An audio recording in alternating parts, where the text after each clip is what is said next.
მეცნიერული თვალსაზრისით, ამ კითხვაზე ზუსტი პასუხი ჯერჯერობით არ არსებობს, თუმცა არსებობს რამდენიმე მნიშვნელოვანი არგუმენტი და თეორია, რომლებიც ამ საკითხს განიხილავს.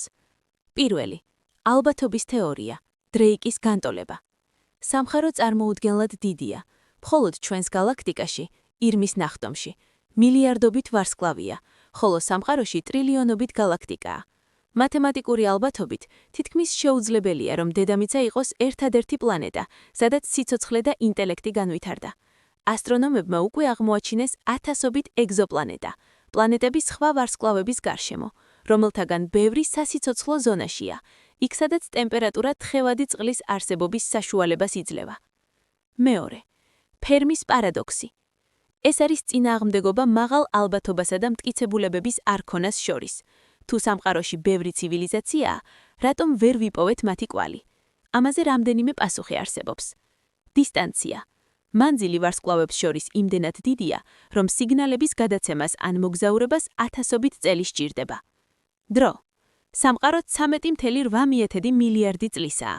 ცივილიზაციები შესაძლოა ჩნდებიან და ქრებიან ისე, რომ მათი არსებობის პერიოდები ერთმანეთს არ ემთხვევა. ტექნოლოგიური სხვაობა. შესაძლოა ისინი იყენებენ კომუნიკაციის ისეთ ფორმებს, რომელთა აღქმა ჩვენ ჯერ არ შეგვიძლია. მესამე. სიცოცხლის მრავალფეროვნება. მეცნიერები ვარაუდობენ, რომ არამიწიერი სიცოცხლე შეიძლება სრულიად განსხვავდებოდეს ჩვენი ფორმებისგან. ის შეიძლება არ ეფუძნებოდეს ნახშირბადს ან წყალს, რაც ართულებს მის ამოცნობას. მეოთხე. მიმდინარე ძიება. ისეთი პროექტები, როგორიცაა SETI, არამიწიერი ცივილიზაციების ძიება და ახალი კოსმოსური ტელესკოპები, მაგალითად ჯეიმს ვების ტელესკოპი, აქტიურად სწავლობენ სხვა პლანეტების ატმოსფეროს ბიოხელმოწერების, სიცოცხლის კვალის აღმოსაჩენად.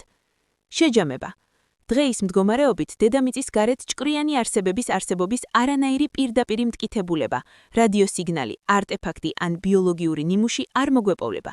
თუმცა სამყაროს მასშტაბებიდან გამომდინარე, მეცნიერთა უმრავლესობა მიიჩნევს, რომ სადღაც სხვაგან სიცოცხლის არსებობა ძალიან სავარაუდოა. როგორც ცნობილმა ასტროფიზიკოსმა კარლ საგანმა თქვა, თუ ჩვენ მარტონი ვართ სამყაროში, ეს სივრცის საშინელი ფლანგვაა.